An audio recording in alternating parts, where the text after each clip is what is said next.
রাধুনী ঝটপট একটি ছুরি নিয়ে এলো, বিনা কথা বলেই প্লাস্টিকের মোড়ক কেটে দিল, তাকে যত্ন করে ময়দার বড় কুঁড়ে ঘরে ফেলে দিল।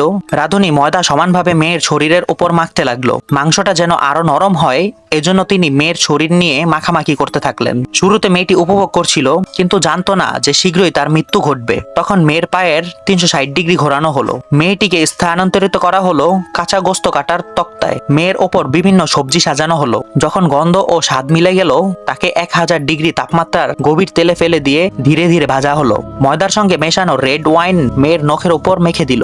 সব প্রস্তুতি শেষে রাধুনী তার পায়ের সেন্টি তেল মাখালো, তার জিভে উচ্চ তাপমাত্রার জীবাণু মুক্তিকরণ করলো। এভাবেই এক অপূর্ব স্বাদ বিশিষ্ট খাবার তৈরি হলো। ধনী লোকেরা দেখে তৎক্ষণাৎ ভিড়ে জড়ো হলো। সবার আকাঙ্ক্ষা খাবারটি অনেক মজা হবে। মেয়েটির পরিকল্পনা তাদের জন্য কেমন বিপদ ডেকে আনছে। মেয়েটি ঝুলন্ত ঘন্টা বাজিয়ে দিল, সেটার সুরে সঙ্গে সঙ্গে কর্মীরা তাদের চোখ ঢেকে দিল গ্লু টেপ দিয়ে। ধনী লোকেরা কখনো ভাবতেও পারেনি যে তাদের সাথে এমন কিছু ঘটবে।